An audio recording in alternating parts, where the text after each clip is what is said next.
नमस्कार, आप देख रहे हैं न्यूज हाट। मैं हूं आपके साथ रितेश शर्मा।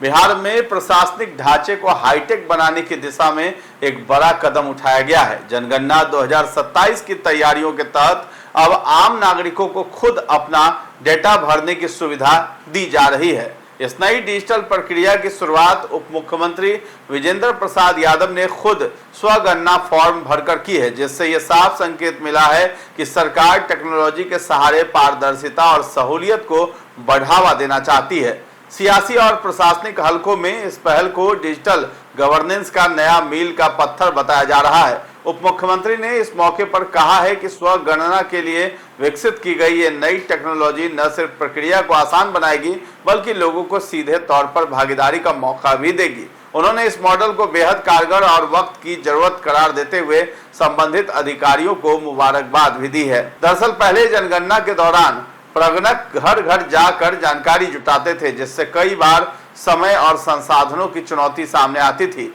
हालांकि इस बार भी प्रगणक अपनी भूमिका निभाएंगे, लेकिन डिजिटल स्वगणना की सुविधा लोगों को खुद अपना डेटा दर्ज करने का इख्तियार देगी। इससे न सिर्फ प्रक्रिया तेज होगी, बल्कि आंकड़ों की सटीकता और पारदर्शिता भी बढ़ेगी। अधिकारियों ने उप मुख्यमंत्री विजेंद्र प्रसाद यादव को विस्तार से जानकारी देते हुए बताया है कि यह डिजिटल प्लेटफॉर्म यूजर फ्रेंडली बनाया गया है, ताकि आम आदमी भी आसानी से इसका इस्तेमाल कर सके। खास बात यह है कि यह पहल जन भागीदारी को मजबूत करने के साथ साथ सरकारी तंत्र पर बोझ भी कम करेगी। सेंसस ऑफ इंडिया 2027 की इस प्रक्रिया को आसान बनाने के लिए पोर्टल शुरू किया गया है। जिला पदाधिकारी सह प्रधान जनगणना पदाधिकारी ने स्वयं जानकारी भरकर अभियान की शुरुआत की है। यह प्रक्रिया नागरिकों के लिए समय बचाने और डेटा को अधिक सटीक बनाने में मदद करेगी।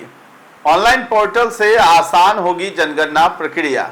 नागरिक जो है census.gov.in पोर्टल पर जाकर अपनी जानकारी खुद ही स्वयं यानी भर सकते हैं। मोबाइल नंबर डालकर OTP वेरिफिकेशन के जरिए लॉगिन किया जाएगा। जानकारी भरने के बाद सेल्फ इन्यूमरेशन ID जो है वो दे दी जाएगी।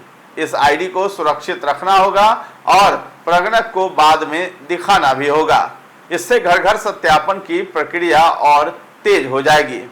ये ऑनलाइन प्रक्रिया जो है 17 अप्रैल से 1 मई 2026 की रात 12 बजे तक जारी रहेगी। इस अवधि में नागरिक बिना किसी प्रगणक की प्रतीक्षा किए डेटा भर सकते हैं। 2 मई से भरी गई जानकारी का सत्यापन शुरू कर दिया जाएगा। सरकार ने इसे पारदर्शी और डिजिटल प्रणाली की दिशा में बड़ा कदम बताया है। इससे जनगणना प्रक्रिया अधिक व्यवस्थित और तेज हो जाएगी। इस प्रक्रिया में नागरिकों से कुल 33 सवालों के जवाब भी लिए जाएंगे। इनमें घर, परिवार, संपत्ति और सुविधाओं से जुड़ी जानकारी शामिल होगी।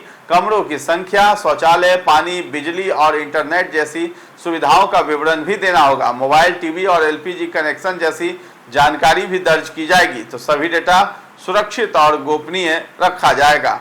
ये कदम काफी अहम माना जा रहा है। डिजिटल इंडिया की तर्ज पर बिहार में इस तरह की पहल सरकार की आधुनिक सोच और प्रशासनिक सुधारों की दिशा में उठाया गया जो है मजबूत कदम माना जा रहा है। जनता इस डिजिटल स्वगणना मॉडल को कितनी तेजी से अपनाती है, लेकिन इतना तय है कि बिहार में जनगणना का ये नया अंदाज आने वाले समय में एक मिसाल बन सकता है।